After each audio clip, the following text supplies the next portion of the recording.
America is in an age of unprecedented prosperity. The country is connected coast to coast by rail.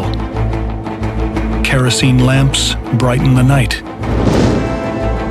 And steel is being used to build structures no one could have imagined even a decade earlier. Overseeing much of the growth are Pittsburgh steel magnates Andrew Carnegie and Henry Frick. Ideal partners, together they've driven Carnegie Steel to massive profits.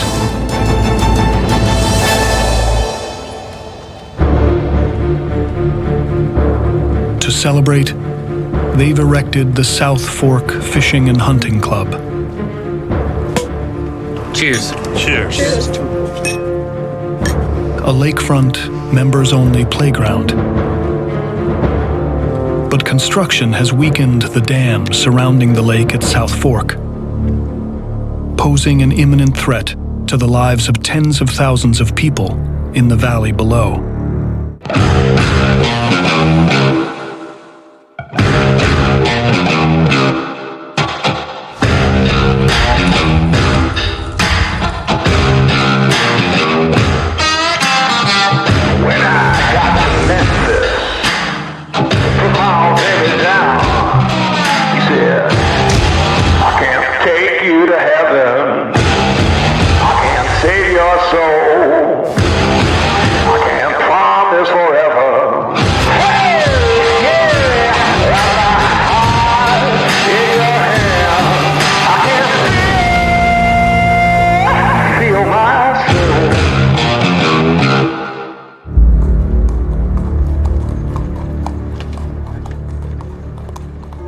Memorial Day breaks in Johnstown as ominous clouds roll in.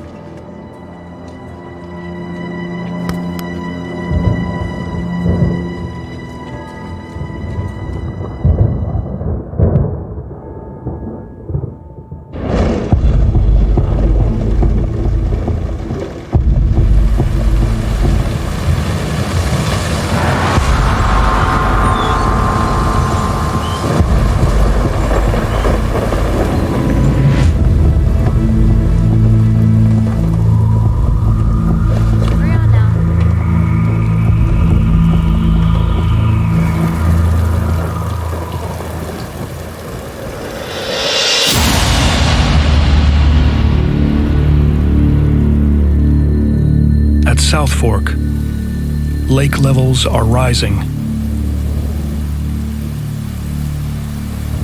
At an inch every 10 minutes. More back, come on. Go, over here. Move it. We need more men up here. Give me that bag. We need more men. Hurry up.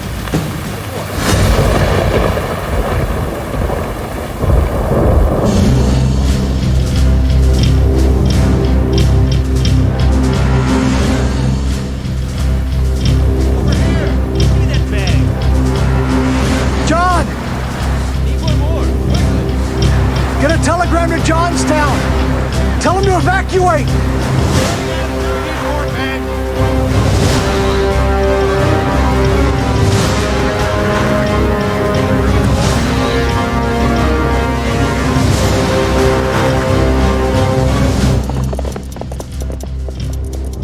The message reads, South Fork Dam liable to break.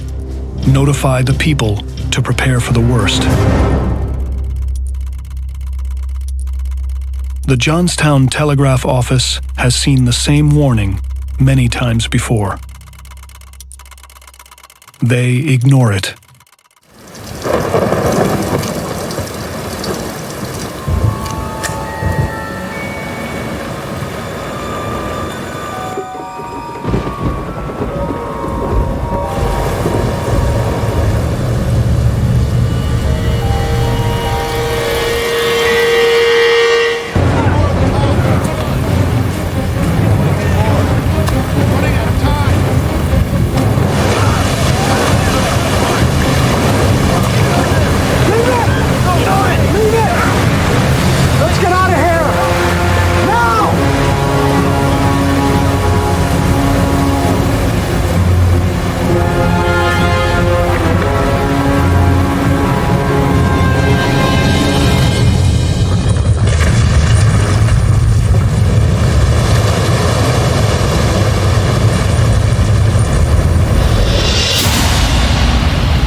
window.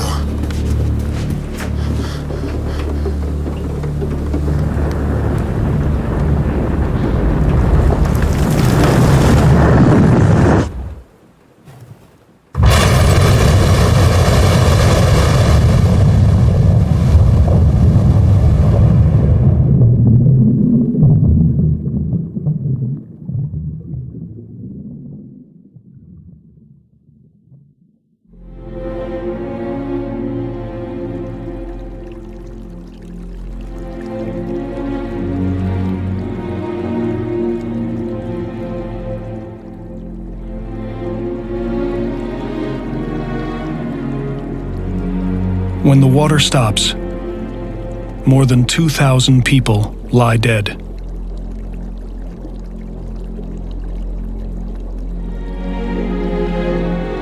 One in 3 are so mutilated they can't even be identified.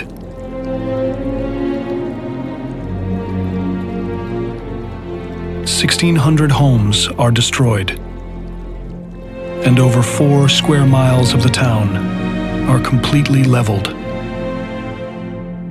The Johnstown flood is the worst man-made disaster in the United States prior to 9/11. Bodies will be found for years to come. Some as far away as Cincinnati, 350 miles from Johnstown. Volunteers come from across the country to assist in the recovery. The flood is the first major peacetime relief effort of the recently formed American Red Cross. As outrage over the flood grows, the public looks for someone to blame. Most of that blame falls on the members of the South Fork Fishing and Hunting Club. But the members deny responsibility.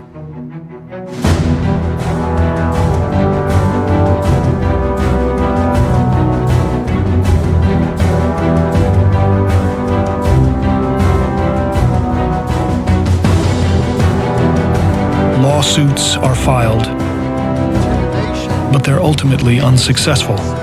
In the eyes of an angry public, the South Fork members, including Henry Frick, have gotten away with murder. The incident forever changes Andrew Carnegie, who feels a sense of responsibility for the disaster, unlike many of his fellow club members. He soon drops out of South Fork and begins a campaign to rebuild his damaged image. When your brand becomes so big that you become the name, you become the face behind the brand, it's difficult. There's also a great deal of responsibility and risk, and you have to be very, very careful. Carnegie donates millions to help rebuild Johnstown. Carnegie gave money to thousands of libraries, millions and millions of dollars. Carnegie wanted to be remembered for the good he had done. Carnegie begins building public monuments across the country. And soon, a grand music venue in Manhattan becomes his passion.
Carnegie Hall is New York's new home for the performing arts and for high society to rub elbows.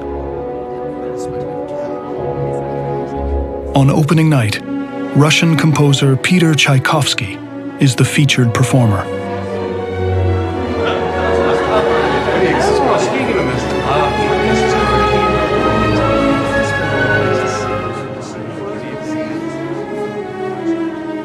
Andrew Carnegie is treated like royalty, honored for the masterpiece he's built.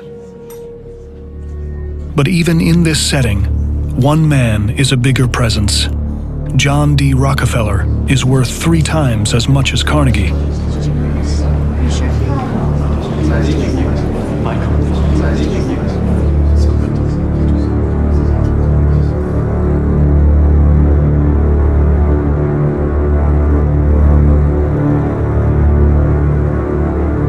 But the cathedral Carnegie's built bearing his name takes their rivalry to another level.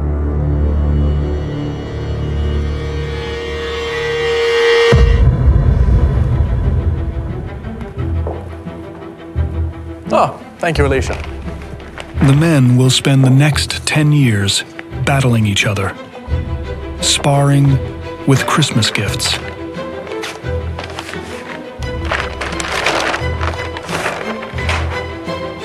Rockefeller sends Carnegie a cheap paper vest, a jab at his simple beginnings as a poor immigrant. In return, Carnegie sends Rockefeller, a devout Baptist who doesn't drink, a bottle of fine whiskey. You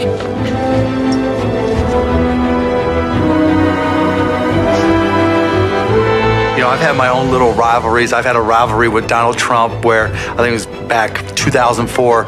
He was giving me a hard time about something. I said, you know what? I could write a bigger check than you and not even know it's missing, because I knew if I tweaked him, he would just respond, and he did, and I still like to tweak him just because it's fun. I always say you have to have someone to hate, to aim for. Having an enemy, having an arch enemy, having a competitor is what ups the game for everybody. While Rockefeller's oil empire steadily grows, steel becomes the product of choice for construction, and Carnegie's business takes off. Mr. Connor! Yes, sir. How's the output? She's running at full capacity, sir. Good, carry on. Carnegie's steel helps trigger the upward expansion of America's cities. But if he wants to challenge Rockefeller for the title of America's most powerful businessman, Carnegie must become even more profitable.